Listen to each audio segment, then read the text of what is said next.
Transparency international Pakistan ने corruption में police को पहला और अदलिया को दूसरा नंबर दे दिया है। ट्रांसपेरेंसी इंटरनेशनल पाकिस्तान की जानिब से करप्शन और गवर्नेंस से मुतल्लिक जारी करदा रिपोर्ट के मुताबिक पाकिस्तान में बदउनवान इदारों में पुलिस सरफहरिस्त, अदलिया दूसरे, टेंडर्स और कॉन्ट्रैक्ट सेक्टर तीसरे नंबर पर है। बदउनवान इदारों में सेहत चौथे, लैंड एडमिनिस्ट्रेशन पांचवें, लोकल गवर्नमेंट छठे, तालीम सातवें, टैक्सेशन आठवीं और एनजीओज 9वें नंबर पर हैं। 29% लोगों की राय के मुताबिक करप्शन की वजह ताकतवर लोगों की लालच है और 18% लोगों का ख्याल है कि कम तनख्वाह बदउनवानी की बड़ी वजह है। पुलिस और अदलिया में करप्शन के हवाले से ट्रांसपेरेंसी इंटरनेशनल पाकिस्तान की रिपोर्ट पर वफाकी वजीर इत्तलात फवाद चौधरी ने ट्वीट करते हुए कहा कि अदलिया और पुलिस पर करप्शन का तासुर सबसे ज्यादा होना चीफ जस्टिस ऑफ पाकिस्तान और सीनियर जज साहिबान के लिए लम्हा फिक्रिया होना चाहिए, खसूसन जब अदलिया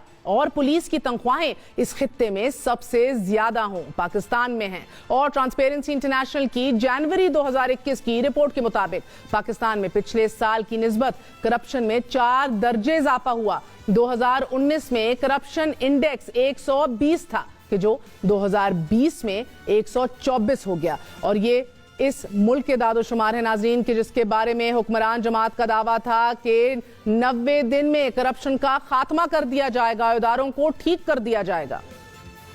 मैं आपसे वादा करता हूं कि बड़ी बड़ी करप्शन 90 दिन के अंदर इंशाल्लाह हम खत्म करके दिखाएंगे। 90 दिन दूर की बात है, करप्शन 9 दिन में खत्म हो जाएगी। मैं इंशाल्लाह आपको साबित ये करके दिखाऊंगा कि हम ऐसे मजबूत इदारे बना देंगे, हमारी जो इंस्टीट्यूशन, स्टेट इंस्टीट्यूशंस है वो इतनी मजबूत होंगी। हमने अपने इदारे मजबूत करने हैं, हमेशा अपने इदारों को मजबूत करेंगे, उनको पूरी सपोर्ट करेंगे। 3 बरसों में कोई इदारा ठीक तो हुआ नहीं, अलबत्ता इदारे मुतनाज़िर जरूर हो गए। इलेक्शन कमीशन, नैब और FIA के बाद अब अदलिया पर सवाल उठाए जा रहे हैं। आज ही इस्लामाबाद हाई कोर्ट में साबिक चीफ जस्टिस की मुबैना ऑडियो की तहकीकात के लिए कमीशन कायम करने की दरख्वास्त पर समाअत के दौरान चीफ जस्टिस अतर मिनल्ला ने रिमार्क्स दिए कि जब मुतलका फरीक ही इस ऑडियो की पैरवी नहीं कर रहे तो अदालत कार्रवाई क्यों करे। Attorney general of Pakistan Khalid Javed Khan ने दलाइल देते हुए कहा कि साकिब निसार ऑडियो केस में एक सजा के खिलाफ अपील के लिए अदलिया की ईंट से ईंट बजा दी गई। सिर्फ एक केस के लिए ये प्रॉक्सी वॉर लड़ी जा रही है। जस्टिस अतर मिनल्ला ने अटॉर्नी जनरल से पूछा कि अदालत किसको इंक्वायरी के अहकाम जारी करे। अटॉर्नी जनरल ने जवाब दिया कि ये पिटिशन आइन के आर्टिकल 199C के तहत दायर की गई है कि जो बुनियादी हकूक के निफाज से मुतल्लिक मुकदमात में हाई कोर्ट के दायरा इख्तियार से मुतल्लिक है। अटॉर्नी जनरल ने कहा कि दरख्वास्त गुजारों ने ये प्रॉक्सी पिटिशन दायर की है, ये तासुर नहीं देना चाहिए कि दरख्वास्त गुजार किसी और के केस पर बहस कर रहे हैं। बाज़ औकात लोगों को ये नहीं मालूम होता कि वो कब इस्तेमाल हो रहे हैं। अटॉर्नी जनरल का कहना था कि ये जजों को हरासा करने और दबाव डालने का मौसम है। कभी कोई ऑडियो, कभी कोई मनगढ़ंत हल्फनामा जारी कर दिया जाता है। अटॉर्नी जनरल ने दलाइल जारी रखते हुए कहा कि अगर दरख्वास्त गुजार माजी के वाकयात की इंक्वायरी कराना चाहते हैं तो उन्हें अपनी दरख्वास्त में तरमीम करनी चाहिए। हम सिर्फ 2017 तक क्यों जाएं।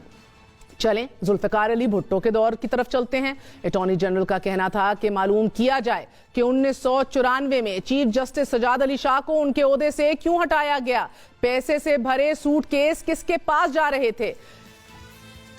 आइए इन तमाम लोगों का एहतसाब करें कि जो जिंदा हैं। अटॉर्नी जनरल ने कहा कि एक वजीर आला ने जज को बुलाया, फैसला कलअदम करार दे दिया गया लेकिन किसी के खिलाफ कार्रवाई नहीं की गई। अटॉर्नी जनरल के जवाब में दरख्वास्त गुजार सदर Sindh high court bar association Salahuddin ने अदालत से दरख्वास्त की कि तवज्जो हटाने के लिए यह कहा जा रहा है कि 70 साल का एहतसाब करें या फिर किसी का ना करें। अदालतों को मुतनाज़े बनाया जा रहा है, अदलिया तहकीकात कराकर यह सिलसिला रोक सकती है।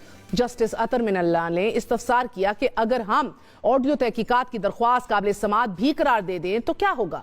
आजकल इतनी एडवांस टेक्नोलॉजी है कि कोई भी ऑडियो बनाकर कह देगा कि इस पर भी तहकीकात करा लीजिए। मामले पर कमीशन तो उस वक्त बने कि जब कोई ग्राउंड मौजूद हो। अदालत की ये कार्रवाई, चीफ जस्टिस के ये रिमार्क्स और इसके बाद मीडिया पर इल्जामात की भरमार ये साबित करने के लिए काफी है नाजरीन कि सियासी जमातें सिर्फ मीडिया ही खेल रही हैं। एक जानिब राना शमीम के बयान हल्फी के मामले पर उन्हें तौहीन अदालत का मुर्तकिब करार दिया जा रहा है और दूसरी जानिब साबिक चीफ जस्टिस साकिब निसार को मियां नवाज शरीफ की हुकूमत गिराने की सजा का हिस्सा साबित करने की कोशिश की जा रही है। लेकिन इस सियासी लड़ाई में अदलिया के वकार पर हर दराज हो रहे हैं। मुद्दा सिर्फ ये है कि जस्टिस साकिब निसार की मुबैना ऑडियो असली है या जाली, राना शमीम साहब का बयान हल्फी असली है या जाली। मगर बात अब इस असल मुद्दे से हटकर इदारों के तकद्दुस की तरफ आ गई है।